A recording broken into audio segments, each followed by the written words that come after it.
ಸ್ನೇಹಿತರೆ, welcome back to my channel. ನಾನು ಚೈತ್ರ. ಈಗ ಸ್ನೇಹಿತರೆ ತಿಂಡಿ ಮುಗಿಸ್ಬಿಟ್ಟು ಟಿ ವಿ ಹಾಕ್ಕೊಂಡು ಇಲ್ಲಿ ಕೂತಿದ್ದೀನಿ. ಯಾಕೆ ರಾಜೇಶ ಕಾಯ್ತಾ ಇದ್ದೀನಿ.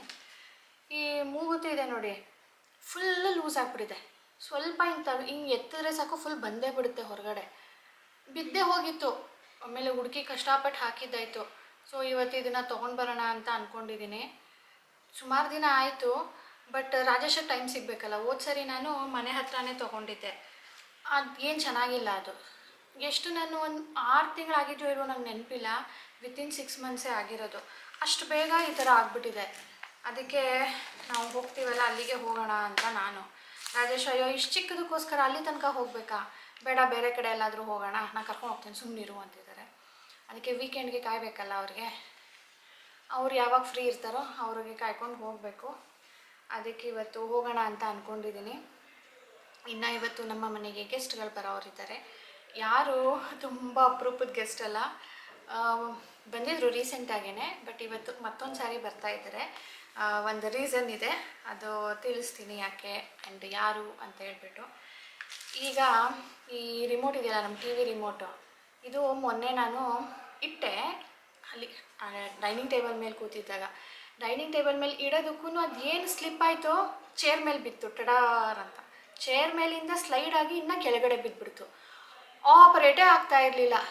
ಅದು DTH ದಾದರೆ ಚೇಂಜ್ ಮಾಡ್ಕೊಳ್ಬೋದು, ಬಟ್ ಇದು ಟಿ ವಿ ರಿಮೋಟು. ಇದು ಎಲ್ಲಿ ಸಿಗುತ್ತೆ, ಹೇಗೆ ಸಿಗುತ್ತೆ ಗೊತ್ತಿಲ್ಲ. ಎಲ್ಲಿ ಕಾಲ್ ಸೆಂಟರ್ಗೆ ಕಾಲ್ ಮಾಡಬೇಕು ಏನು ಅಂತ ಇದ್ರ ಬಗ್ಗೆ ಗೊತ್ತಿಲ್ವಾ. ಇದೇನಾದರೂ ಇಲ್ಲ ಅಂದರೆ ಈ HD TV ನಮಗೆ ಆನೇ ಮಾಡೋದಕ್ಕಾಗೋದಿಲ್ಲ. ಅದು ಎಲ್ಲೈತೆ ಆಪ್ಷನ್ನು ಏನಾದರೂ ಇದೆಯಾ ಅರ್ಜೆಂಟ್ಗೆ ನೋಡ್ಕೊಳ್ಬೇಕು ಇಂಥ ಟೈಮಲ್ಲಿ. ಇಲ್ಲ ಅಂದರೆ ನಮ್ಮ ಸಾನು ಅಳಕ್ಕೆ ಶುರು ಮಾಡಿಬಿಡ್ತಾಳೆ. ಟಿ ವಿ ಇಲ್ಲ ಅಂದ್ಕೊಂಡು. ನಾವು ನೋಡೋದೇನೆ ರಾತ್ರಿ ಹೊತ್ತು, ಅದು ಇಲ್ದಿರಂಗೆ ಆಗ್ಬಿಡುತ್ತೆ. ಅದಕ್ಕೆ ಸ್ವಲ್ಪ ಸೆಕ್ಯೂರ್ ಮಾಡೋಣ ಅಂತ ಹೇಳಿಬಿಟ್ಟು ಈ ಫೋಮ್ ಶೀಟ್ ಬರುತ್ತಲ್ಲ, ಈ ಫೋಮ್ ಶೀಟನ್ನು ಇದಕ್ಕೆ ಕವರ್ ಮಾಡೋಣ ಅಂತ ಅಂದ್ಕೊಂಡಿದ್ದೀನಿ. ಸಾನುಗೆ ಬೈತಾ ಇರ್ತೀನಿ ನಾನು, ಸಾನು ಬೀಳಿಸ್ಬೇಡ ಹುಷಾರು ಅಂತ. ನೋಡಿದ್ರೆ ನಾನೇ ಬೀಳಿಸ್ಬಿಟ್ಟಿದ್ದೆ. ಅದಕ್ಕೆ ಕೂತ್ಕೊಂಡಿದ್ದೀನಿ ಇಲ್ಲಿ ಫೋಮ್ ಶೀಟು, ಪ್ಲಾಸ್ಟಿಕ್ ಕವರು ಎಲ್ಲ ಹಾಕಿ ಸೆಕ್ಯೂರ್ ಮಾಡೋಣ ಅಂತ. ನೀವು ಅವತ್ತೊಂದು ಸಿಲ್ವರ್ ರೇಟಿಗೆ ತೊಗೊಳ್ತೀರಾ? ಆ್ಯಂಡ್ ಈ ಸ್ಟೋನ್ಸು ಬೀಳೋದಿಲ್ಲ.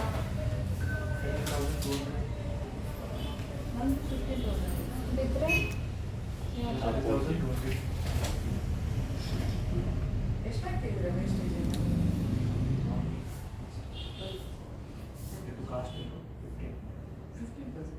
ಹೋಗಿ ಬಂದೆ ಸ್ನೇಹಿತರೆ. ಆ್ಯಕ್ಚುಲಿ ನಾನು ಸಾನು ಕರ್ಕೊಂಡು ಹೋಗಿರಲಿಲ್ಲ. ನಾನು ಆ ಕಡೆ ಹೋಗೋದಕ್ಕೂ ನಮ್ಮ ಗೆಸ್ಟ್ ಬಂದುಬಿಡ್ಬೋದೇನೋ ಅಂತ ಹೇಳಿಬಿಟ್ಟು ಅವಳನ್ನ ಇಲ್ಲೇ ಬಿಟ್ಬಿಟ್ಟು ಲಾಕ್ ಮಾಡ್ಕೊಂಡು ಹೋಗಿದ್ದೆ.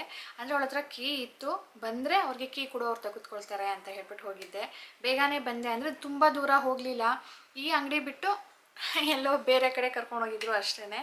ಸೊ ಹೋಗೋ ಮುಂಚೆ ನಾನು ಸನ್ಸ್ಕ್ರೀನ್ ಲೋಷನ್ ಹಚ್ಕೊಂಡು ಹೋಗಿದ್ದೆ. ಈಗ ಸಮ್ಮರಲ್ಲಿ ಸನ್ಸ್ಕ್ರೀನ್ ಲೋಷನ್ ಇದೆ, ಹೊರಗಡೆ ಹೋಗೋದಕ್ಕೆ ಆಗೋದೇ ಇಲ್ಲ. ನೀವು ಹೇಳ್ಬೋದು ಸನ್ಸ್ಕ್ರೀನ್ ಲೋಷನ್ ಗ್ರೀಸಿ ಇರುತ್ತೆ, ಹೆವಿ ಫೀಲ್ ಆಗುತ್ತೆ. ಆ್ಯಂಡ್ ಕ್ರೀಮ್ ತೊಗೊಂಡ್ರೆ ಅದು ವೈಟ್ ಕಾಸ್ಟ್ ಅಂದರೆ ಒಂಥರ ವೈಟ್ ಪ್ಯಾಚಿ ಥರ ಬರುತ್ತೆ. ಅದಕ್ಕೆ ನಾವು ಹಚ್ಚೋದಿಲ್ಲ ಅಂತ ಹೇಳಿಬಿಟ್ಟು. ನಿಮ್ಗೆ ಈ ಥರ ಪ್ರಾಬ್ಲಮ್ ಆಗ್ತಾ ಇದೆ ಅಂದರೆ ಒಂದು light weight, non greasy and white cost ಬಿಡದೇ ಇರೋದು, ಒಂದು ಕ್ವಿಕ್ಕಾಗಿ ಅಬ್ಸಾರ್ಬ್ ಆಗೋ ಅಂತ ಒಂದು ಸನ್ಸ್ಕ್ರೀನ ಸಿಕ್ಕಿದ್ರೆ ನೀವು ಡೈಲಿ ಯೂಸ್ ಮಾಡ್ಬೋದಲ್ವಾ. ಅಂಥದ್ದೇ ಒಂದು ಸನ್ಸ್ಕ್ರೀನ್ ನನಗೆ ರೀಸೆಂಟಾಗಿ ರಿಸೀವ್ ಆಗಿದೆ. ಇದು ಬಂದು ಮಾಮಾಅರ್ತ್ ಅವರ vitamin C daily glow sunscreen. ಇದರಲ್ಲಿ SPF 50 ಆ್ಯಂಡ್ PA+++ ಇದೆ. ಸೊ ಟೋಟಲಿ ಸನ್ ಪ್ರೊಟೆಕ್ಷನ್ ಸಿಗುತ್ತೆ. ಸೊ ನಾನು ಏನೆಲ್ಲ ಆಗುತ್ತೆ ಅಡ್ವಾಂಟೇಜ್ ಅಂತ ಹೇಳಿದ್ನಲ್ಲ, ಅದ್ರ ಜೊತೆ ನಮಗೆ ವಿಟಮಿನ್ C ಇರೋದ್ರಿಂದ ಸನ್ನಿಂದ ಪ್ರೊಟೆಕ್ಷನ್ ಕೊಡುತ್ತೆ, ಹಾಗೆ ನಮ್ಮ ಸ್ಕಿನ್ನನ್ನು ಬ್ರೈಟನ್ ಅಪ್ ಮಾಡುತ್ತೆ. ಆ್ಯಂಡ್ ಇದರಲ್ಲಿ ಟರ್ಮರಿಕ್ ಕೂಡ ಇದೆ. ಸೊ ಟರ್ಮರಿಕ್ ನಮ್ಗೆ ಏನು ಮಾಡುತ್ತೆ, ಈಗ ಸನ್ಬರ್ನ್ ಆಲ್ರೆಡಿ ಆಗಿದೆ ಅನ್ನೋ ಹಾಗಿದೆ, ಅದನ್ನು ಹೀಲ್ ಮಾಡೋದಕ್ಕೆ ಹೆಲ್ಪ್ ಮಾಡುತ್ತೆ. ಹಾಗೆ ಒಂದು ನಮ್ಮ ನ್ಯಾಚುರಲ್ ಗ್ಲೋ ಏನಿದೆಯೋ ಅದನ್ನು ಪಡೆಯೋದಕ್ಕೆ ಕೂಡ ಸಹಾಯ ಮಾಡುತ್ತೆ. ಇದನ್ನು ನಾವು ಡೈಲಿ ಯೂಸ್ ಮಾಡ್ಬೋದು, ಯಾಕಂದರೆ ಇದಕ್ಕೆ ಮೇಡ್ ಸೇಫ್ ಸರ್ಟಿಫೈಡ್. ಅಂದರೆ ಇದರಲ್ಲಿ ಯಾವುದೇ ಥರದ ಹಾರ್ಮ್ಫುಲ್ ಕೆಮಿಕಲ್ಸ್ ಆ್ಯಂಡ್ ಟಾಕ್ಸಿನ್ಸ್ ಇರೋದಿಲ್ಲ. ಆ್ಯಂಡ್ ಇದು ವೈಟ್ ಕಾಸ್ಟ್ ಆಗಲಿ ಗ್ರೀಸಿ ಆಗಲಿ ಇರೋದಿಲ್ಲ. This is very lightweight and ಕ್ವಿಕ್ಕಾಗಿ ಅಬ್ಸಾರ್ಬ್ ಕೂಡ ಆಗುತ್ತೆ. ಇದರ ಜೊತೆ ಅಲ್ಟ್ರಾಲೈಟ್ ಇಂಡಿಯನ್ ಸನ್ಸ್ಕ್ರೀನ್ ಅಂತ ಕೂಡ ರಿಸೀವ್ ಆಗಿದೆ. ಇದರಲ್ಲಿ goodness of natural ingredients like carrot seed ಮತ್ತು ಟರ್ಮರಿಕ್ ಇದೆ. ಇದು ಕೂಡ SPF 50 PA+++ ಸನ್ ಪ್ರೊಟೆಕ್ಷನ್ ನಿಮಗೆ ಕೊಡುತ್ತೆ. ಹಾಗೆ rice sunscreen gel with rice water and niacinamide, ಇದು UVA ಆ್ಯಂಡ್ UVB ಎರಡಕ್ಕೂ ಪ್ರೊಟೆಕ್ಷನ್ ಕೊಡುತ್ತೆ. ಇದು ಜೆಲ್ ಬೇಸ್ಡ್ ಸನ್ಸ್ಕ್ರೀನ್ ಫಾರ್ಮುಲಾ. ಇದರಲ್ಲಿ ಕೂಡ SPF 50 ಇದೆ, ಸನ್ ಪ್ರೊಟೆಕ್ಷನ್ ಸಿಗುತ್ತೆ. ಇದರ ಲಿಂಕ್ ಸ್ನೇಹಿತರೆ ನಾನು ಡಿಸ್ಕ್ರಿಪ್ಷನ್ ಬಾಕ್ಸಲ್ಲಿ ಇಟ್ಟಿರ್ತೀನಿ, ಇಂಟ್ರೆಸ್ಟ್ ಇದ್ದರೆ ನೀವು ಚೆಕ್ ಮಾಡಿ. ಹಾಗೆ ಇದನ್ನು ನೀವು ಆನ್ಲೈನ್ ಆ್ಯಂಡ್ ಆಫ್ಲೈನಲ್ಲಿ ಬೈ ಮಾಡ್ಬೋದು. ಆಫ್ಲೈನಲ್ಲಿ ನಿಮಗೆ ಸ್ಟೋರ್ಸಲ್ಲಿ ಅವೈಲೇಬಲ್ ಇದೆ, ಆನ್ಲೈನಲ್ಲಿ ನಿಮಗೆ ಅಮೆಝಾನ್, ನೈಕಾ, ಫ್ಲಿಪ್ಕಾರ್ಟಲ್ಲಿ ಅವೈಲೇಬಲ್ ಇದೆ. ಹಾಗೆ ಮಾಮಾಅರ್ತ್ ಅವರ ಅಫಿಷಿಯಲ್ ವೆಬ್ಸೈಟಲ್ಲಿ ಕೂಡ ಸಿಗುತ್ತೆ. ಅಲ್ಲಿ ನಿಮಗೆ ನನ್ನ ಕೂಪನ್ ಕೋಡ್ ಅಪ್ಲೈ ಮಾಡೋದ್ರಿಂದ ಎಕ್ಸ್ಟ್ರಾ 20% ಆಫ್ ಕೂಡ ಸಿಗುತ್ತೆ. ಹಾಗೆ ಅವರ ಅಫಿಷಿಯಲ್ ವೆಬ್ಸೈಟಲ್ಲಿ ನೀವು ಬೈ ಮಾಡಿದಾಗ ಅವರು ನಿಮ್ಮ ಆರ್ಡರನ್ನು ಒಂದು ಮರಕ್ಕೆ ಲಿಂಕ್ ಮಾಡ್ತಾರೆ. ಅಂದರೆ ಅವರು ನೀವು ಯಾವಾಗ ಪ್ರಾಡಕ್ಟ್ನ ಬೈ ಮಾಡ್ತಿರೋ ಅವರು ನಿಮ್ಮ ಬಿಹಾಫ್ ಒಂದು ಗಿಡನ ನೆಡ್ತಾರೆ. ಸೊ ಅವರು 2025 ತನಕ 1 ಮಿಲಿಯನ್ ಮರಗಳನ್ನ ನೆಡಬೇಕು ಅಂತ ಇನಿಸಿಯೇಷನ್ ತೊಗೊಂಡಿದ್ದಾರೆ. ಈಗ ನಾನು ಹೋಗಿದ್ದು ಒಂದು ಮೂಗುತಿ ತೊಗೊಳೋದಕ್ಕೆ, ಲೂಸ್ ಆಗಿಬಿಟ್ಟಿದೆ ಅಂತ. ಅದರ ಜೊತೆ ನನಗೆ ಅಲ್ಲಿ ತುಂಬ ದಿನದಿಂದ ನೋಡ್ತಾನೆ ಇದ್ದೆ, ಒಂದು ಸಿಲ್ವರ್ ಬ್ಯಾಂಗಲ್ ಕೂಡ ತೊಗೊಳ್ಳೋಣ ಅಂದ್ಬಿಟ್ಟು, ಅಂದರೆ ಬ್ರೇಸ್ಲೆಟ್ ಥರ ನೋಡ್ತಾ ಇದ್ದೆ. ಆದರೆ ನಂಗೆ ಡಿಸೈನ್ ಯಾವುದೂ ಸಿಗ್ತಾ ಇರಲಿಲ್ಲ. ನಾನು ಮೊದಲು ಇತ್ತು ನೋಡಿ ನನ್ನ ಹತ್ರ, ನಿಮ್ಮಲ್ಲಿ ತುಂಬ ಜನ ಕೇಳ್ತಾ ಇದ್ರಿ ಏನಾಯ್ತಕ್ಕ ಅದು ನೀವು ಹಾಕ್ತಾನೇ ಇಲ್ವಲ್ಲ, ಯಾಕೆ ಹಾಕ್ತಾ ಇಲ್ಲ ಅಂತ ಹೇಳಿಬಿಟ್ಟು. ಆ್ಯಕ್ಚುಲಿ ಅದು ಮುರಿದೋಯ್ತು. ಇಲ್ಲಿ ಕಾಣ್ತಿದೆ ಅಲ್ವಾ ಕಟ್ಟಾಗಿರೋದು. ಸೊ ಯಾವುದೋ ಬಟ್ಟೆಗೆ ಸಿಗಾಕೊಂಡು ಅದು ಕಟ್ಟಾಗ್ಬಿಟ್ಟಿದೆ. ಇದನ್ನು ಹಾಕ್ಬಿಟ್ಟು ಬೇರೆ ತೊಗೊಳ್ಬೋದಿತ್ತು, ಬಟ್ ನನಗೆ ಅಲ್ಲಿ ತೊಗೊಳ್ಳೋ ಇಂಟೆನ್ಷನ್ ಇರಲಿಲ್ಲ. ನಾನು ಯೂಶ್ವಲಿ ತೊಗೊಳ್ತೀನಲ್ವ, ಅಲ್ಲಿ ಹೋಗಿ ಕೇಳಿದಾಗ ಅವರು ಇಲ್ಲ ಡಿಸೈನು ನನಗೆ ಇಷ್ಟ ಆಗೋದು ಸಿಗ್ತಾ ಇರಲಿಲ್ಲ. ಇಲ್ಲಿ ನಾನು ಹೋಗಿದ್ದ ಅಂಗಡಿಯಲ್ಲಿ ನನಗೆ ಮೂಗುತಿ ಇಷ್ಟ ಆಗಲಿಲ್ಲ, ಬಟ್ ಯಾರೋ ನೋಡ್ತಾ ಇದ್ರು ಬ್ಯಾಂಗಲ್ಲು. ಸೊ ನನಗೆ ತೊಗೊಳ್ಬೇಕು ಅಂತ ಇಂಟೆನ್ಷನ್ ಇತ್ತಲ್ಲ ದಿನ ಹಾಕೋದಕ್ಕೆ ಅಂದ್ಬಿಟ್ಟು ಇದನ್ನು ತೊಗೊಂಡೆ. ಇದು 14 ಗ್ರಾಮ್ಸ್ ಅರೌಂಡ್ ಇದೆ ಆ್ಯಂಡ್ ಇದು ನನಗೆ 2,000 ರೂಪಾಯಿಗೆ ಸಿಕ್ತು. ಆ್ಯಂಡ್ ಇದು 92.5% ಸಿಲ್ವರ್ ಇದೆಯಂತೆ. ನೀವು ಹಾಕ್ತೀನಿ ಅಂದರೂ ಕೂಡ ನಿಮಗೆ ಸಿಲ್ವರ್ ರೇಟಲ್ಲಿ 92.5% ಸಿಗುತ್ತೆ. ಇದ್ರ ಒಳಗಡೆ ಸೀಲ್ ಕೂಡ ಹಾಕಿದ್ದಾರೆ. ಸೊ ಇದರದ ಬೆಳ್ಳಿ ಕಾಸ್ಟ್ ನೋಡೋದಕ್ಕೆ ಹೋದರೆ 1,000 ರೂಪಾಯಿಗೆ ಸಿಗಬೇಕಿದು, ಬಟ್ ಅವರ ಮೇಕಿಂಗ್ ಚಾರ್ಜಸ್ಸು ಆ್ಯಂಡ್ ವೇಸ್ಟೇಜು ಎಲ್ಲ ಸೇರಿ ಇದಕ್ಕೆ ಇನ್ನೂ 1,000 ರೂಪಾಯಿ ಎಕ್ಸ್ಟ್ರಾ ಕೊಟ್ಟು 2,000 ರೂಪಾಯಿಗೆ ತೊಗೊಂಡಿದ್ದೀನಿ. ಆ್ಯಂಡ್ ಈ ನೋಡಿ ಬಂದರು ಗೆಸ್ಟು, ಅಪರೂಪದ ಗೆಸ್ಟ್ ಇಲ್ಲ, ಈಗ 2ನೇ ಸಾರಿ ಬಂದಿರೋದು, ಒಂದು ವಾರಕ್ಕೆ ಒಂದೊಂದು ವಾರದ ಗ್ಯಾಪಲ್ಲಿ ಬಂದಿರೋದು. ಹಲೋ ದಾನು, ಹಾಯ್ ಏನು ಕ್ಯಾಮ್ರಾಗೆ. Hi, looking cute. How was your school day? Super. ಸರಿ, ಏನು ತಿಂತೀರಾ, ಏನು ಕುಡಿತೀರಾ? ಕಾಫಿ, ಟೀ, ಹಾಲು, ಜ್ಯೂಸು, ಬಟರ್ ಮಿಲ್ಕು, ಏನು ತಗೊಳ್ತೀರಾ? ಏನಿದೆ? ಎಲ್ಲ ಇದೆ, ನಾವು ಹೇಳಿದ್ದೆಲ್ಲ ಇದೆ. ಕೇಕ್ ಇದೆ, ದುಬೈ ಕೇಕ್ ಇದೆ. ಗಟ ಗಟ ಗಟ ಗಟ ಸೌಂಡು ಬರ್ತಾ ಇದೆ.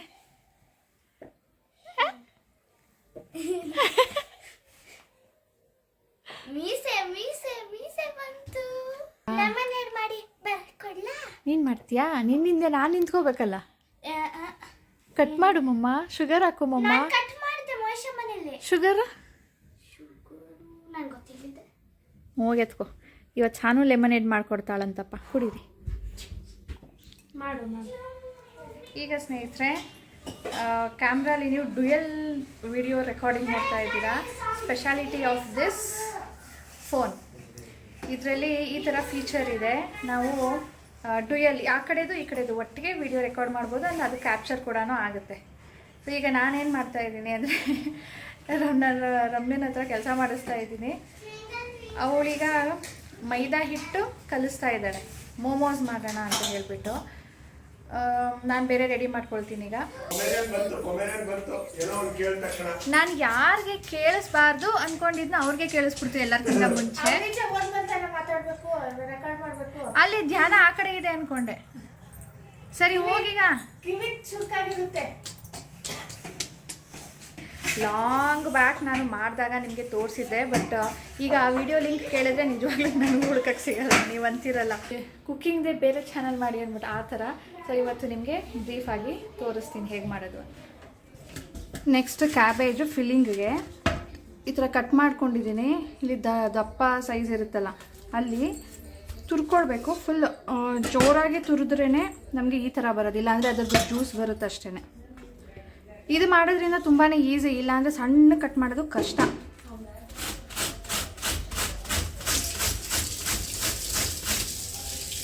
ಇಷ್ಟು ಶುಂಠಿ, ಇದನ್ನು ಕಟ್ ಮಾಡಿಕೊಂಡು ಹಾಕಬೇಕು ಇದಕ್ಕೆ. ಹಸಿಮೆಣಸಿನ್ಕಾಯಿ ಇಷ್ಟೇ ಇದಕ್ಕೆ ಮಸಾಲೆ. ಸೊ ಆದಷ್ಟು ಸ್ವಲ್ಪ ಫ್ಲೇವರ್ ಜಾಸ್ತಿ ಇರಬೇಕು. ಸೊ ಇದನ್ನು ಕಟ್ ಮಾಡಿ ಪೇಸ್ಟ್ ಮಾಡ್ಕೊಳ್ಳೋಂಗಿಲ್ಲ, ಸ್ವಲ್ಪ ತರ್ತರಿಯಾಗಿದ್ದರೆ ಸಾಕು. ಅಂದರೆ ಇದನ್ನು ಕಟ್ ಮಾಡ್ಕೊಳ್ಬೇಕು ಅಥವಾ ತುರ್ಕೊಳ್ಬೇಕು. ಬಟ್ ನಾನು ಇದರಲ್ಲಿ ಮಿಕ್ಸಿ ಮಾಡೋದ್ರಿಂದ ದಪ್ಪ ದಪ್ಪನೇ ಆಗುತ್ತೆ. ಇಲ್ಲಿ ನೋಡಿ ಸ್ನೇಹಿತರೆ, ಈ ಥರ ಆದರೆ ಘಾಟು, ಇಷ್ಟ ಆದರೆ ಸಾಕು. 2 ಟೊಮ್ಯಾಟೊ ಹಣ್ಣನ್ನು ನಾನು ಇಲ್ಲಿ ಬೇಯಿಸ್ಕೊಳ್ತಾ ಇದ್ದೀನಿ. ಒಂಥರ ತಂದೂರಿ ಎಫೆಕ್ಟ್ ಬರುತ್ತೆ, ಅದರ ಟೇಸ್ಟ್ ಸ್ಮೆಲ್ ಚೆನ್ನಾಗಿರುತ್ತೆ. ನೋಡಿ ಸ್ನೇಹಿತರೆ, ಫುಲ್ ಕಪ್ಗಾಗ್ಬಿಟ್ಟಿದೆ, ಕಾಣ್ತಾನೆ ಇಲ್ಲ ಅಲ್ವಾ? ಇದು ಈ ಥರ ಕಪ್ಗಾಗಿರುತ್ತೆ, ಸಿಪ್ಪೆ ತೆಗೆದುಬಿಡ್ಬೋದು, ಒಳಗಡೆ ಬೆಂದಂಗಾಗಿರುತ್ತೆ. ಇಷ್ಟು ಶುಂಠಿ ಹಾಕ್ತಾಯಿದ್ದೀನಿ.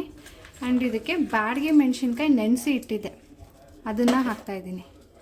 ಬ್ಯಾಡಗಿ ಮೆಣಸಿನ್ಕಾಯಿ ಕಲರ್ ಕೊಡುತ್ತೆ, ಫ್ಲೇವರ್ ಕೊಡುತ್ತೆ, ಅಷ್ಟೊಂದೇನು ಖಾರ ಇರೋದಿಲ್ಲ, ಸ್ವಲ್ಪ ಖಾರ ಇರುತ್ತೆ ಅಷ್ಟೆ. ಸ್ವಲ್ಪ ಬೆಳ್ಳುಳ್ಳಿ, ಇಷ್ಟನ್ನೀಗ ರುಬ್ಕೊಳ್ತೀನಿ. ಎಷ್ಟು ನೀರು ಇಡ್ಸುತ್ತೋ ಅಷ್ಟು ನೀರು ಹಾಕಿ. ಉಪ್ಪು ಹಾಕಿರಲಿಲ್ಲ, ಉಪ್ಪು ಹಾಕ್ತಾ ಇದ್ದೀನಿ. ಇದಕ್ಕೆ ನೋಡಿದ್ರೆ ಸ್ವಲ್ಪ ಖಾರ ಅನ್ನಿಸ್ತಾ ಇದೆ, ಅದಕ್ಕೆ ಸ್ವಲ್ಪ ಹುಳಿ ಸೇರಿಸ್ತಾ ಇದ್ದೀನಿ. ಈಗ ಒಗ್ಗರಣೆ ಕೊಡೋ ಟೈಮು. ಸ್ವಲ್ಪ ಅಗಲ ಬಾಣಲಿ, ಸ್ವಲ್ಪ ಎಣ್ಣೆ, ಇದರಲ್ಲಿ ಸ್ವಲ್ಪ ಮಸಾಲೆ ನಾವು ಏನು ರುಬ್ಕೊಂಡಿದ್ದೀವಲ್ವ ಅದು ಫ್ರೈ ಆಗೋ ಅಷ್ಟು ಸಾಕು. ಅದು ಫ್ರೈ ಆದಮೇಲೆ, ಅಂದರೆ ಅದರ ಹಸಿ ವಾಸನೆ ಹೋದ್ಮೇಲೆ, ನಾವು ಕಟ್ ಮಾಡ್ಕೊಂಡಿರೋ ಅಂಥ, ಅದು ತುರ್ಕೊಂಡಿರೋ ಅಂಥ ಕೋಸು, ತುರ್ಕೊಂಡಿರೋ ಅಂಥ ಸ್ವಲ್ಪ ಕ್ಯಾರೆಟ್ ಮತ್ತು ಈರುಳ್ಳಿ ಇಷ್ಟನ್ನು ಹಾಕಿ ನಾನು ಹಾಫ್ ಕುಕ್ ಮಾಡ್ಕೊಳ್ತೀನಿ. ನೀರೆಲ್ಲ ಏನೂ ಹಾಕೋದಿಲ್ಲ, ಅದರಲ್ಲೇ ನೀರು ಬಿಟ್ಕೊಳ್ಳುತ್ತೆ. ಮಿಕ್ಸ್ ಮಾಡ್ತಾ ಮಾಡ್ತಾ ಫ್ರೈ ಮಾಡ್ಕೊಳ್ತೀನಿ. ಇದು ಕುಕ್ ಆಗಿದೆ. ಇದಕ್ಕೆ ಎಷ್ಟು ಉಪ್ಪು ಬೇಕೋ ಅಷ್ಟು ಉಪ್ಪು ಹಾಕ್ತಾ ಇದ್ದೀನಿ. ಪೆಪ್ಪರ್ ಪೌಡ್ರ್ ಹಾಕಿದ್ದೀನಿ, ಸ್ವಲ್ಪ ಸೋಯಾ ಸಾಸ್ ಹಾಕ್ತೀನಿ. ಚಪಾತಿ ಹಿಟ್ಟು ಸೈಜ್ ತೊಗೊಳ್ತೀವಲ್ವ, ಆ ಥರ ತೊಗೊಂಡು ಫುಲ್ ತೆಳ್ಳಕ್ಕೆ ಲಟ್ಟಿಸ್ಕೊಂಡಿದೆ. ಈ ಥರ ಫಿಲ್ಲಿಂಗ್ ಮಾಡಿಕೊಂಡು ಇದನ್ನು ತುಂಬಬೇಕು. ಈ ಥರ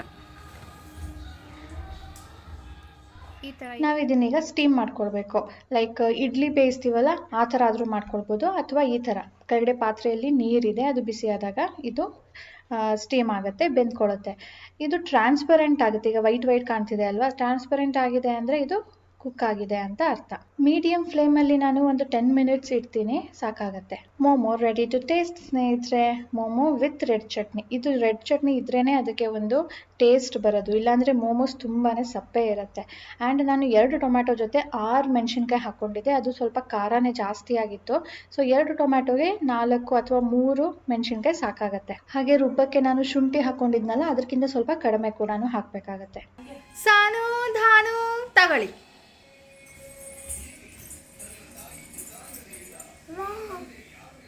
ಮೆತ್ತಗೊತ್ತಾಯ್ತು ನೋಡಿ ಮಾಡೋದಕ್ಕೆ. ಸಖತ್ತು ಟೈಮ್ ಇಡ್ಸುತ್ತೆ. ಅದು ಎಷ್ಟು ಗಂಟೆಗೆ ಶುರು ಮಾಡಿದ್ನೋ ಟೈಮು ನೋಡಿಲ್ಲ. ಜಾಸ್ತಿ ಎಂಜಾಯ್ ಮಾಡಬೇಕು ಅಂದರೆ ಮನೇಲಿ ಮಾಡ್ಕೊಂಡು ತಿನ್ನಬೇಕು, ಇಲ್ಲಾಂದರೆ ಹೋಗಿ ಟಕ್ ಅಂತ ಅಂಗಡಿಗೆ ಹೋಗ್ಬಿಟ್ಟು ತಿನ್ಕೊಬನ್ನಿ. ನಾನು ಹೇಳ್ತೀನಿ ಎಷ್ಟು ಗಂಟೆಗೆ ಸ್ಟಾರ್ಟ್ ಮಾಡಿ ಅಂತ. 6 ಗಂಟೆಗೆ ಸ್ಟಾರ್ಟ್ ಮಾಡಿ, ಈಗ 8 ಗಂಟೆ. ಇವಾಗ ತಿಂತಾ ಇದ್ದೀನಿ ನೋಡಿ. 8:05. ಆ್ಯಂಡ್ ಇದು ನಾನು ಮಾಡಿದ್ದು ಅವರು ಬಂದಿದ್ದಾರಲ್ಲ ಅವ್ರಿಗೆ ಅಂತ ಮಾಡಿದ್ರೆ ಆ ಚಿಲ್ಟಾಗಿನೂ ತಿಂದಿಲ್ಲ ಜಾಸ್ತಿ, 2-3 ಅಷ್ಟೇ. ಅವರಮ್ಮ ಮೆಣಸಿನ್ಕಾಯಿ ಹಾಕ್ಬಿಟ್ಟಿದ್ಯಾ ನೀನು, ಗ್ಯಾಸ್ಟ್ರಿಕ್ ಆಗುತ್ತೆ ನನಗೆ, ರೆಡ್ ಮೆಣಸಿನ್ಲಿ ಹಾಕಬೇಕಾಗಿತ್ತು ಅಂತ ಇವಾಗ ಹೇಳ್ತಾ ಇದ್ದಾಳೆ. ಓಕೆ ಸ್ನೇಹಿತರೆ, ಲೆಟ್ ಮಿ ಎಂಜಾಯ್.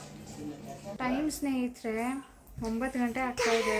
8 ಗಂಟೆಗೆ ಕುತ್ಕೊಂಡು ತಿಂದಿದ್ದು. ಈ ಅಡುಗೆ ಮಾಡೋಕ್ಕೆ ಮೂಡೇ ಇಲ್ಲ ಇವತ್ತು. 2 ಅವರ್ ಸಂಜೆ ಸ್ಪೆಂಡ್ ಮಾಡಿರೋದ್ರಿಂದನೋ ಏನೋ ಎದ್ದೋಗಿ ಏನು ಮಾಡಬೇಕು ಅಂತಲೂ ಅನ್ನಿಸ್ತಿಲ್ಲ, ಏನು ಮಾಡಲಿ ಅಂತಲೂ ಗೊತ್ತಾಗ್ತಾ ಇಲ್ಲ. ಅದಕ್ಕೆ ಹೊರಗಡೆ ಹೋಗೋಣ ಅಂದ್ಕೊಂಡು ಈಗ ಹೊರಗಡೆ ಹೋಗ್ತಾ ಇದ್ದೀವಿ.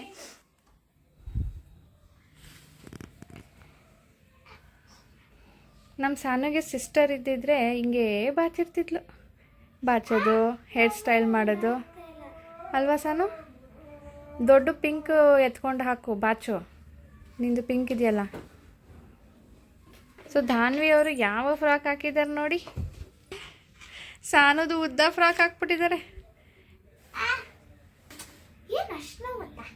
ಅದಕ್ಕೆ ಅವಳು ಹಿಂಗೆ ಅಳ್ತಾಳೆ ಅಂತಾನೆ ಕಟ್ ಮಾಡೋದು ಅವರಮ್ಮ. ನೀನು ಹಿಂಗೆ ಹೇಳೋದು.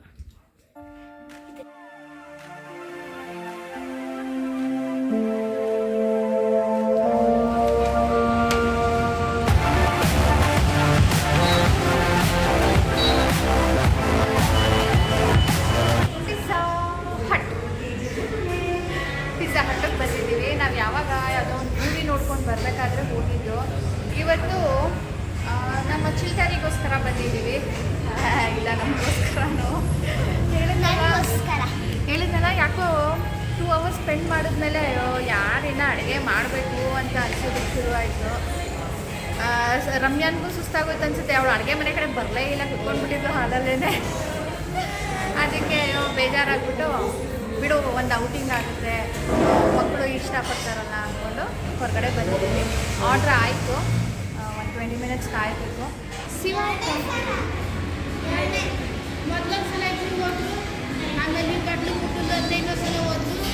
Onion capsicum tomato.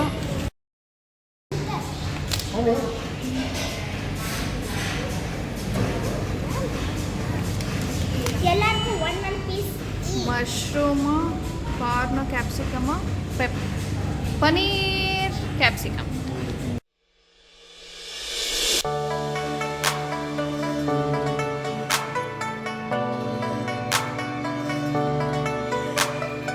ನಾನು ಹೆಂಗಿದೆ ತಿಂತೀರಾ? ಮುಗೀತು ನಮ್ಮ ಪಿಜ್ಜಾ ಪಾರ್ಟಿ. ಮನೆಯಲ್ಲಿ ಸ್ನ್ಯಾಕ್ ತಿಂದಿದ್ವಲ್ಲ, ಸೊ ಪಿಜ್ಜಾ ಸಾಕಾಯಿತು. ಟೈಮ್ ಸ್ನೇಹಿತರೆ 10:30 ಆಗ್ತಾಯಿದೆ, ತುಂಬಾ ಲೇಟ್ ಆಯಿತು. ಬಟ್ ಏನು ಮಾಡ್ತೀರಾ, ರಮ್ಯಾ ಮತ್ತು ಧಾನು ಯಾಕೆ ಬಂದಿರೋದು ಅಂತ ರೀಸನು ನಾಳೆ ಇರೋದು ಅದು. ಸೊ ನಾಳೆ ಗೊತ್ತಾಗುತ್ತೆ. ಹೀಗಿತ್ತು ಸ್ನೇಹಿತರೆ ನಮ್ಮ ಇವತ್ತಿನ ದಿನ. ಒಂದು ಸ್ನ್ಯಾಕ್, ಒಂದು ಔಟಿಂಗ್. ಸೊ ಪ್ಲೀಸ್ ಲೈಕ್ ಮಾಡಿ ಸ್ನೇಹಿತರೆ, ಶೇರ್ ಆ್ಯಂಡ್ ಸಬ್ಸ್ಕ್ರೈಬ್ ಮಾಡಿ ನೋಡ್ತಾ ಇದ್ದಾರೆ ಸಬ್ಸ್ಕ್ರೈಬ್ ಮಾಡ್ಕೊಳ್ಳಿ, ಬೆಲ್ ಬಟನ್ ಕ್ಲಿಕ್ ಮಾಡಿ. ಸಿಗೋಣ ಮುಂದಿನ ವಿಡಿಯೋಲಿ. ಬಾಯ್ ಬಾಯ್ ಸ್ನೇಹಿತರೆ.